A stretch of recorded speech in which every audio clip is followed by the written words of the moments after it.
Copy pen छोड़ दो, बहुत होगी पढ़ाई की बातें यार। सर आपने तो कितना पढ़ा रहा है, पागल ही बना दिया है। अब बात करते हैं स्टोरी की, हॉरर स्टोरी। न्यू स्टोरी एकदम लेटेस्ट, तुम्हें अगर वेट करवाया है तो एकदम लेटेस्ट, और लेटेस्ट मतलब कि पहले कहीं पर नहीं बताई गई है। ठीक है, कॉलेज की स्टोरी जो मैं आगे बात कर लूंगा। डिब्बी डिस्कशन की भी वीडियो मैं ट्राई कर रहा हूँ रिकॉर्ड करने की, थोड़े बहुत क्वेश्चन ही कर पाया हूँ अभी, 10 सवाल ही रिकॉर्ड कर पाया, तो उसकी तो क्या ही डालूं, बट मैं बता दूंगा। हाँ, अब जिनको स्टोरी नहीं सुननी वो जा सकते हैं, होमवर्क वगैरह सब डिस्कस कर लिया, सब चले जाए। अब मैं बात करता हूँ हॉरर स्टोरी की। काफी दिन हो गए, रिलैक्स हो जाओ आराम से, ठीक है, ये वाली चीज भी जरूरी है। हाँ, पेन रख दो, ईयरफोन लगा रखे हैं तो लगा के रखो, और पीछे कुर्सी पे रिलैक्स होकर बैठ जाओ। आगे भी ऐसे बैठने की जरूरत नहीं है। लव स्टोरी, लव स्टोरी तो है ही नहीं, कहां से सुनाऊं मैं, गजब है। तो ये कहानी जो है वो सच्ची कहानियां जो हमें सुनाई गई हैं। अभी आपको समझ में आ जाएगा कि मैं इसको थोड़ी सी सच्ची क्यों बोल रहा हूँ, मतलब what is my intention about it. तो बचपन में ना गांव में रहते थे। अब आप में से कितने लोग धानी समझते हैं, जो गांव के लोग हैं वो समझते होंगे धानी का मतलब होता है फार्म हाउस।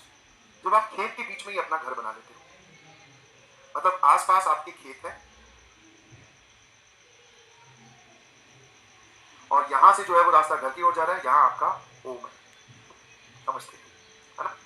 तो जिसको आज की टेक्निकल लैंग्वेज में फार्म हाउस बोलते हैं, पुराने टाइम पे जो जमींदार लोग होते थे, अभी भी है ये कल्चर, गांव में जाओगे तो वो खेत से ट्रेवल ना करना पड़े बार बार गांव की ओर, तो वहीं पे ही फसल संभालने के लिए वहीं घर बना लेते थे। तो वहां पर घर में गए तो वहां पे रहते थे अपने दानी में, है ना। और उस टाइम पे गांव में सभी के साथ होता है ऐसा, तो गाय भैंसे खूब हुआ करती थी। मतलब अगर मैं काउंट करूं टोटल, तो जितनी मुझे याद है अपनी बचपन की मेमोरीज, और वो बचपन मैं कौन सा बता रहा हूँ, first second third year, first second sorry LKG UKG nursery वाला जो बचपन है वो वाली की बात कर रहा हूँ।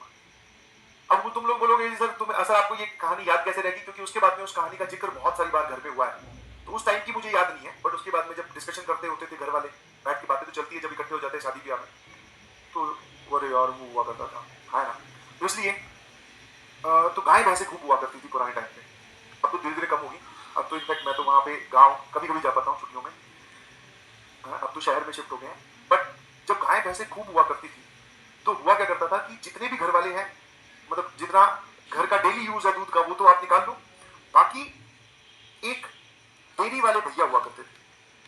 अब उसको भैया हम लोग क्यों बोलते थे, क्योंकि वो हमारी बड़े भाई की उम्र जैसा ही था, मतलब बड़े भाई की उम्र जितनी थी ना उतना ही वो हुआ करता था। आसपास जो गांव में घर थे हमारे, उनमें वो सभी का सबको भाई भाई बोलते हैं, तो हम भी उसको भैया भैया बोलते थे। तो वो जो है वो दूध लेने आया करता था, ठीक है, समझ गए कि बहुत सारी भैंसे हैं गायें हैं, तो आपने दूध निकाला, जितना आपको रखना है उतना रख लो, बाकी डेयरी में बेच दो, पैसे कमाने के लिए बोल दो, या फिर ये एक बिजनेस बन गया।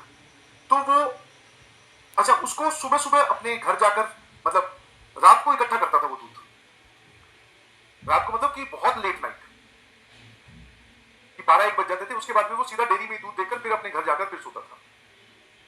तो ये काफी दिन से आता था कि बात, तो ये खाना भी हम लोगों के साथ ही खाते थे भैया, है ना। तो कुछ दिन में क्या हुआ, अब जैसे ये लेट आता था तो इसकी एक हैबिट थी कि एक तो इसके लिए खाना रखते थे, दूसरा जब तक ये आएगा नहीं दूध लेकर नहीं जाएगा तो तब तक घर वाले भी नहीं सो पाएंगे, क्योंकि पता चला ये आके फिर हॉर्न बजाए कि लाओ भाई दूध डाल दो, क्योंकि ये पूरी अपनी पिकअप वैन लेकर आता था, बड़ी सी पिकअप वैन, समझ गए ना, जो ये वाली चलती है पूरी कार, पीछे ऐसे खाली भाई ड्रम से रखे हुए खूब सारे, हाँ ये वाली वैन लेकर आता था। तो इसका जो है वो हमें इंतजार करना ही पड़ता था, मतलब ऐसे पूरी परिवार को इंतजार ही करते थे कि ये आएगा ये चला जाएगा, उसके बाद में सब सुनते थे। तो ये कई दिन से लेट आना शुरू हो गया, मतलब जैसे मान लो अगर रेगुलर टाइम 11:30 या 12 बजे है, तो ये कभी 12:30 बजे आ रहा है, कभी 1 बजे आ रहा है, काफी काफी डिले हो रहे हैं। तो फिर भाई दादी को आया गुस्सा, दादी ने बोला कि क्या तरीका है तेरा, है ना, दादी ने बोला कि क्या तरीका है। तो इसने कई दिन तो वो कारण बताया नहीं, बोले ऐसी बस गलती, लेट हो जाता हूँ थोड़ा सा, आगे से कोशिश करूंगा कल जल्दी आऊंगा, बट ये जल्दी जल्दी ये काम होने लगा, ठीक है भाई। तो इससे पूछा गया क्या है भाई तेरे प्रॉब्लम क्या है, तो इसने एक दिन बैठे बैठे जब ये खाना खा रहा था तब इसने बताया कि जिस रास्ते से मैं रेगुलरली आता हूँ, मतलब ऐसे गांव का पूरा रास्ता क्रॉस करके या कुछ, तो बोले यहाँ रास्ते में एक छोटा सा पैच है, घर से काफी दूर है, गांव में रास्ते में एक छोटा सा पैच है जहाँ, क्योंकि रात को आते हैं खेत का रास्ता है, तब तक सड़क भी नहीं बनी हुई थी, तो बोले उतनी दूर के लिए मेरी ये इस गाड़ी की लाइट बंद हो जाती है, गाड़ी चलती रहती है बट, हाँ ना, समझ में आया नहीं? गाड़ी चलती रहती है बट लाइट बंद हो जाती है, ठीक है। तो बोले, फिर बोले किसी को चेक करवा ले। बोले एक दो दिन तो मैं साथ में लेकर भी गया था मिस्त्री को, वो कौन सा होता है, मैकेनिक। बोले मैकेनिक को भी कुछ नहीं समझ में आया, उस रास्ते में जब आता हूँ तो लाइट क्यों बंद होती है। अब ये कहानी जब सुनाई तो हमारे जो परिवार में भैया और लोग हैं वो बोले ये गेम तो हमें भी खेलना है, चलो भाई ठीक है आया। तो बोलेगी ठीक है तू बता देना कितने बजे पहुंचेगा, फोन कर देना हम भी वहां पे आके देख लेंगे, ठीक है आया। तो अगले दिन की बात है, ये लोग वहां गए, आज लाइट बंद ही नहीं हुई। जब वो भैया वगैरह पहुंचे तो लाइट बंद ही नहीं हुई, ठीक है। तो एक दो दिन फिर नॉर्मल चला, फिर वापस इसकी लाइट बंद होने लगी गाड़ी की अपने आप, कभी गाड़ी रुक जा रही है, ये लेट हो जा रहा है, ठीक है। ऐसे करते करते ही चलता रहा काफी दिन तक, ठीक है। कभी चल रही है कभी बंद हो रही है, जिस दिन भैया लोग चले जाए इसकी पैरवी करने उस दिन जल जा रही है लाइट। एक दिन क्या हुआ, जब ये घर पहुंचा वापस तो ये एकदम हक्का बक्का था, है ना, पूरा एकदम, है ना। मतलब रेगुलर में तो वैसे भी ये लीडर आदमी रात को 12 बजे दूध इकट्ठा करता घूम रहा है, तो इसको तो क्या ही डर लगता होगा, और इसको पता है कि लाइट बंद हो रही है, तो ये तो फिर भी अपना काम कंटिन्यू रख रहा है, तो डरने वाला आदमी तो है नहीं। एक बार जब ये घर आया शाम को, रात को दूध लेने, तब इसके चेहरे के पूरे होश उड़े हुए थे, समझ में आया? अब की बार ये ज्यादा पैनिक में था। तब पूछा गया इससे कि भाई क्या बात हुई, तब इसने बोला कि आज मुझे लाइट बंद होने का कारण भी पता चल गया। क्या है? बोले उस पैच में जब मैं निकलता हूँ रेगुलर डेज की तरह, है ना, पूरा एकदम, है ना। मतलब रेगुलर में तो वैसे भी ये लीडर आदमी रात को 12 बजे दूध इकट्ठा करता घूम रहा है, तो इसको तो क्या ही डर लगता होगा, और इसको पता है कि लाइट बंद हो रही है, तो ये तो फिर भी अपना काम कंटिन्यू रख रहा है, तो डरने वाला आदमी तो है नहीं। एक बार जब ये घर आया शाम को रात को दूध लेने, तब इसके चेहरे के पूरे होश उड़े हुए थे, समझ में आया? अब की बार ये ज्यादा पैनिक में था। तब पूछा गया इससे कि भाई क्या बात हुई, तब इसने बोला कि आज मुझे लाइट बंद होने का कारण भी पता चल गया। क्या है? बोले उस पैच में जब मैं निकलता हूँ रेगुलर डेज की तरह नॉर्मल मैं वैसे ही निकल रहा था, बट आज क्या हुआ कि खिड़की के बगल में मेरी गाड़ी की स्पीड से एक औरत चल रही थी, है ना, और औरत का डिस्क्रिप्शन वैसा ही जैसा फिल्मों में दिखाया जाता है। मतलब कि ये अपनी गाड़ी पर है, चाहे 30 की स्पीड पे हो 40 की स्पीड पे हो, बट उसके पैदल चलना तो मुश्किल है ना, चल रही थी और इससे बोल रही थी कि मेरी मदद करो, है ना। और काफी दूर तक चलती गई, जब इसने ब्रेक मारे तो गायब हो जाए, फिर वापस चले तो फिर आ जाए। ऐसे कर कर आकर जब ये पहुंचा घर, तब उसने बोला कि भाई ये सिस्टम है, आज तो मैंने देखा है। तो जो भी ये बात सुनेगा तो वो ये बोलेगा कि भाई किसको देखा, कौन थी वो, क्या मदद के लिए बोल रही थी।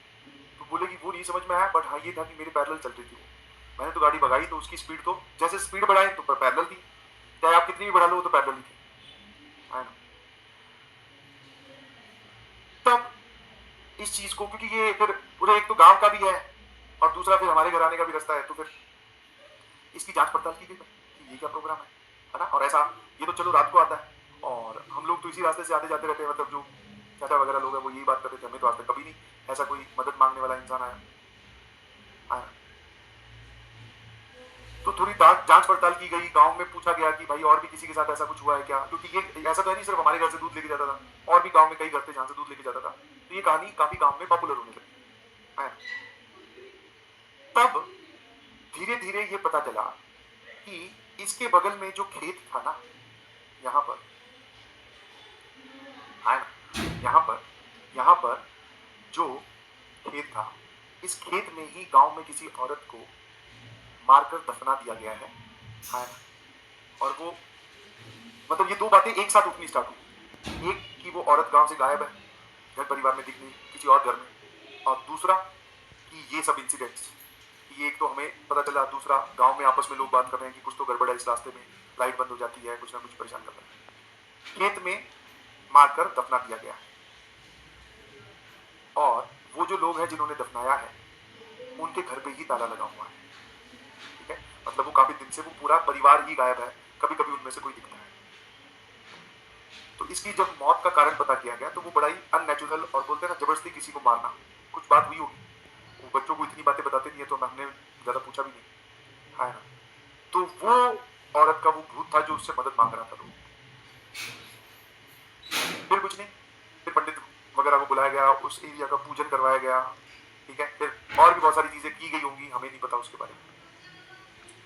फिर हुआ क्या, जब ये वाला रास्ता थोड़े दिन के लिए वो संदिग्ध था ना, तब दूसरा रास्ता इस्तेमाल किया जाता था, और दूसरे रास्ते में शहर की थोड़ी थोड़ी मार्केट पड़ती थी, मतलब कि गांव की जो मार्केट होती है, दो चार दुकानें होती है ना। तो अब हमारे जो पेरेंट्स वगैरह थे वो हमें इधर से ले जाने लगे, गांव में कोई काम होता था, किसी के घर जाना है तो इस तरफ है ना, इस तरफ से ले जाने लगे। अब उस चीज का हमें बड़ा फायदा हुआ, मैं और मेरा छोटा भाई, क्योंकि इस तरफ जाते थे ना तो पापा के दोस्त हुआ करते थे, उनकी एक दुकान थी, और वो हमें देखते ही, दोनों भाइयों को देखते ही बोले फ्रूटी पियोगे क्या, और बचपन में कौन फ्रूटी बना करता, मैं कहा हाँ अंकल फ्रूटी पियेंगे, फ्रूटी वो हमें पिला देते थे। वैसे बचपन में कभी पूछा भी नहीं, और किसको जानना होता है कि भाई कौन पैसे दे रहा है, तो हमें तो ऐसा लगता था कि हाँ यार ये जो है वो अंकल है ना, वो हमसे प्यार करते हैं इसलिए हमें फ्रूटी पिला रहे हैं। फिर पिताजी ने बाद में बताया कि वो दोस्त तो है, पर तुम रोज रोज जाके उससे फ्रूटी पियोगे तो पैसे भी तो लेगा। तो ये काम बढ़िया हो गया, अब कोई भी काम मतलब 2-3 दिन में तो जाना हो ही जाता था गाँव में। इधर से जाते थे अंकल की दुकान, बेटा फ्रूटी पियोगे, मैं कहा हाँ फ्रूटी पियोगे, है ना। कई बार तो ये चल तुझे भैंटा पिलाता हूँ, ये डायलॉग तब आया, ये अपना बचपन से चल रहा है, छोटे भाई को मैं बोल रहा हूँ चल आजा फ्रूटी पी गए, है ना। पापा जा रहे हैं गाँव, पीछे बजाते हैं मोटरसाइकिल के, चलो अंकल जैसे दिखे बोले फ्रूटी। पापा कहते हैं कि ये भाई ये रास्ता जल्दी चालू होना चाहिए, फ्रूटी का नुकसान बहुत हो रहा है ना। बिल्कुल सही। गांव में ऐसे छोटे मोटे इंसिडेंट्स होते रहते हैं, आप भी बच के रहे, आप घबरा मत, आपको कभी भी भूतों से डर नहीं लगेगा, बताता हूँ कारण। सर इससे ज्यादा डरावना थोड़ी हो सकता है, क्या बात कर रहे हो, हैं? इससे ज्यादा डरावना हो जाएगा ना भाई ना। इतना तो कोई भूत ही पैदा नहीं हुआ मुझे लग रहा है, ठीक है।